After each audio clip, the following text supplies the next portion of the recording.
Hello there and welcome to this week's media news with me, Gareth O'Connor.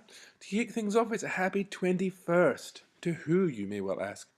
Well, the World Wide Web. 21. Actually, last week it was, now to be perfectly honest. It was last Monday, so I'm actually a week late. Shame on me. But August the 6th, 1991, Tim Berners-Lee published the world's first website at CERN in the Swiss Alps. And this is what it looked like. Pretty cool, huh? They said I was crazy. They have on many occasions, but a while ago I did a talk at a retail conference and I spoke about the importance of mobile when it comes to retail and the future of retail, and people thought I was mad. Well, 45 million Americans used a mobile phone shopping app in June, which is pretty high. When you think, what, 220, 240 million, is it 200 or 300? Maybe 300.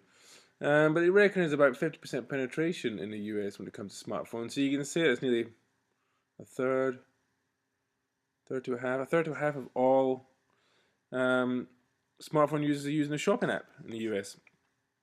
And on average, they're using it 17 times across a month. 17 times! I mean, that's a remarkable amount of shopping these people are doing. But I suppose people with smartphones, with a higher disposable income, so discretionary got more, they're able to do more shopping. But still, that's massive. eBay and Amazon top the charts, no massive surprises there. Speaking of Amazon, a few months ago I mentioned that in the US ebooks were outselling print books. Well, they've just launched it or just released the stats in the UK that it's the same thing. Just after 2 years, I mean, ebooks and the Kindle have only been in market in the UK for 2 years, and already now they're outselling paper books. For every 100 printed books sold, they sell 114 ebooks. Sign of the times. Speaking of books, this isn't really media news, but still, 50 Shades of Grey is now the biggest selling book ever on Amazon UK. Crazy. It's actually the biggest selling book ever in the UK across just in total sales. It's actually bigger. After just 4 months, the trilogy has sold more books than the 7 Harry Potter books, making E.L. James the biggest author in Amazon's 14-year UK history. Madness. It makes me feel quite sad because I've heard the book is not that well written and also portrays women in a bad light, because if men are wealthy, it means you can do almost anything with them. Anyhow, nothing really to do with media news, but still I find it very interesting and also a little sad. Tablet publications may already be dead. Yes, indeed.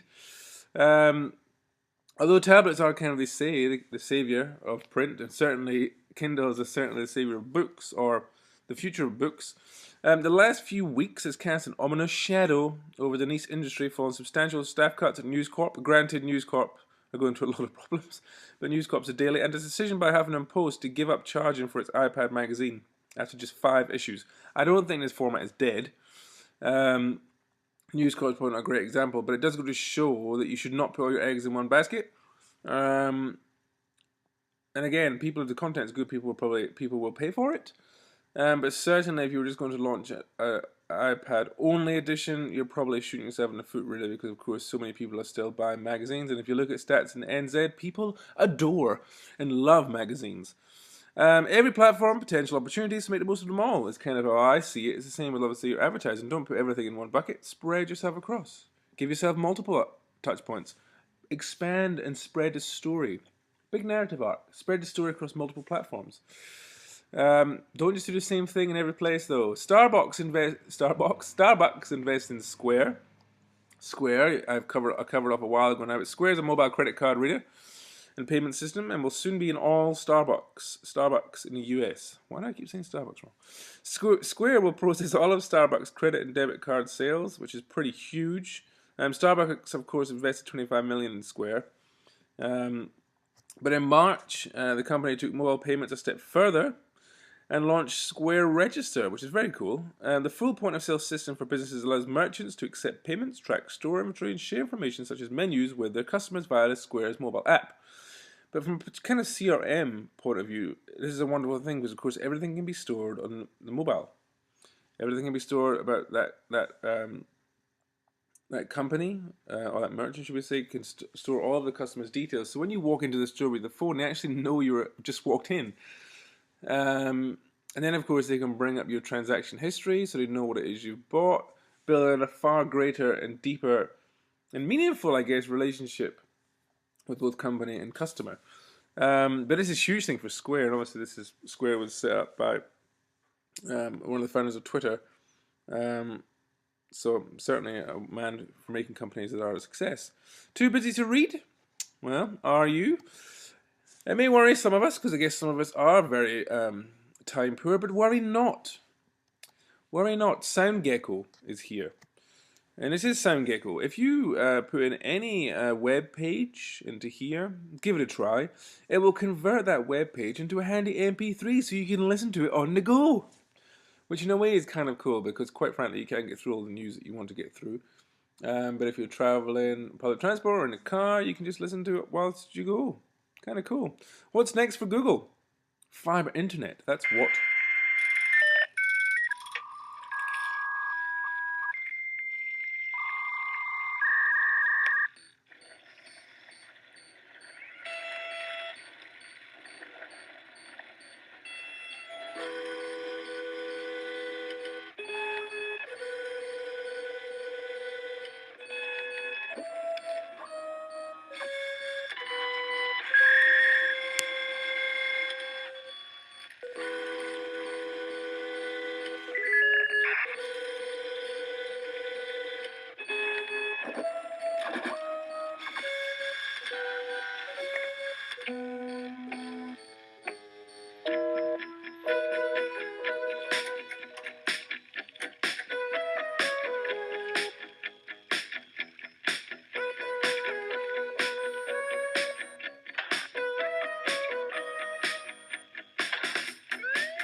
There we go. Those clever buggers at Google.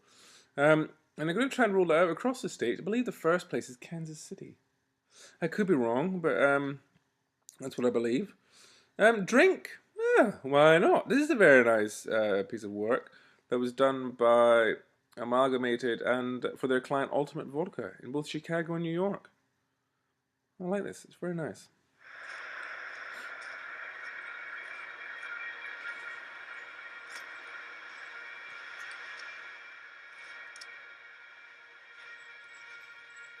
Employees in Lower Manhattan are getting an unusual surprise outside their high-rise windows. A businessman dressed in a dapper suit, posing as a window washer.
Nice, nice. A nice idea. It's different. People like to talk about different. People like to share different. Do something that's a little bit different. It's engaging. People will share. People will talk. People will like you more for it. It's a wonderful thing. Don't do the same things as everyone else. Got a good ad? Well, do you?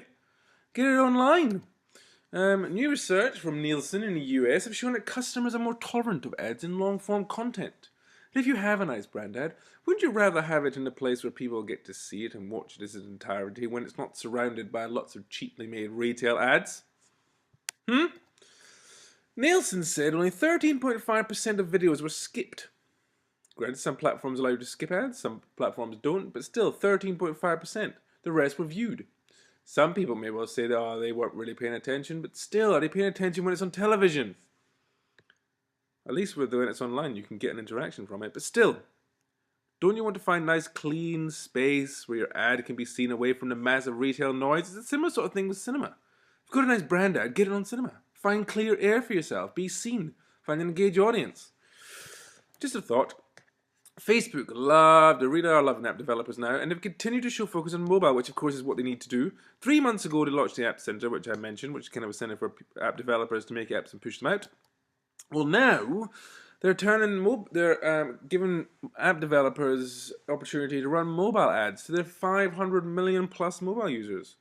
Kind of nice, right? And these ads are going to appear on your news feed, so of course I hope Facebook don't just go to plowing a shed load of ads in your news feed, because that's not going to be nice.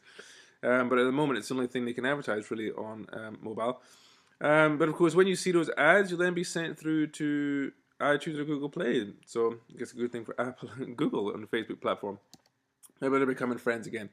Facebook is also loving, wait for it, gambling. Who would have thought? Yes, indeed. In the UK anyway, you can now gamble with real money on Facebook. Who knew? Facebook has teamed up with Gamesys to offer slots in bingo. That's right. So now you've got your friends, you've got your credit card, and now you've got bingo. Get together, gamble. Lovely.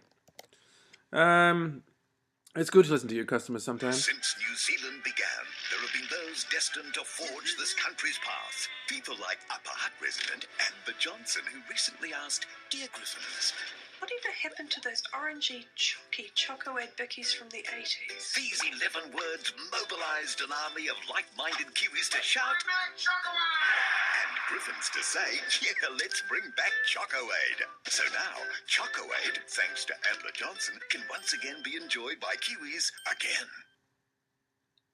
Pretty simple idea, but a woman said she wanted biscuits to come back. I don't know why the biscuits left in the first place, but hey, why does this matter? Well, sometimes it is good to listen to your customers because they'll let you know what they want. Even if you don't act on it, it's good to listen, test products, let your customers be involved, let them have a say in what things. Customers feel empowered and feel more of a part. But anyway, why I'm saying this is because new Aztec scan data figures show that the biscuits have just been relaunched and they've set a new benchmark and are the biggest selling products in its first week of sales across Newmarket. So across supermarkets. Quite remarkable, really. Why want to manage online sentiment? Well, there are things like sentiment metrics that you can pay for. But now there's this new game changer called Bottlenose. Set up an account completely free, and it will allow you to manage sentiments, what's been said about you, track conversations. Check it out. Very good. But anyway, a lot of people have said it's a game changer. So yeah, do go and check it out. If you've got a social media and you're a brand, have a look at Bottlenose. I'm pretty sure it's in New Zealand now. Tesco's are at it again. Yes, a while ago, quite a while ago now anyway, they had the store in Japanese subway, obviously a virtual store where you buy everything on your mobile. Well, now it's come back. You're at the airport. Picture yourself. You're about to go on a 2-week holiday. You start to panic and get cold sweats because you realise there's no food in the house when you get back. Well, why not, good holidaymaker? Because they've just set up a virtual supermarket for all your basic essentials at Gatwick Airport. And you can just buy your shopping, punch in when you're going to be home, and it'll send it to your house the day you get back. Marvellous. Sponsorship does work. Yes, it does. Adidas have just announced that Olympic Explorers Adidas have hailed as its biggest UK ever marketing campaign to take the stage. Has lifted sales around 2012 related merchandise, and they've made around £100 million. Whew, that's a lot of money. Also, P&G, who are one of the biggest winners, or probably the biggest winner when it comes to leveraging Olympic sponsorship around their Thank You Mum campaign, they've generated over 500 million. In places where they've had in-store, they've found a sale pickup of 5 to 20%. It's mad. Instagram. This is very nice. Instagram have now got a new feed. This is now, which uses Instagram geolocation tags to tell visual stories of cities at any given moment, which is kind of cool. But with so many member users now on Instagram, it's kind of cool. They've only rolled out a few cities so far. So you've got Los Angeles, Las Vegas, New York, Sao Paulo, London, Stockholm, Paris, Tokyo, and Sydney. But you can go in there, and of course it just has a range of pictures that users have taken in those cities, and you can watch it all in real time, so you can see what's going on. And they're using the hashtag #ThisIsNow. Interesting and amazing stat for you, some will say. For each generation of the iPhone it sells, each generation of iPhone sells approximately as many as all of the previous versions combined. That's pretty impressive. And this is the last thing I have for you this week. Just to think about this, a new iPhone is coming out next month. And if it is going to sell as many iPhones as all of the iPhones before it, it is going to sell an absolute shitload. It's going to be huge. But they're talking it's supposed to be out in mid-September. I think it probably gets to New Zealand at the end of September. But it goes to show, people always say that Apple don't spend much on advertising. But Apple has now spent over $1 billion advertising the iPhone and the iPad since launch. And I guess, what is that now? 5, 6, 7 years? $1 billion. That is an awful lot of money. But it goes to show, yes, you do have to make, if you make a good product, people will buy it, but you still have to advertise it. So there's still a place for us, good people. And that's it from me, and I will see you next week.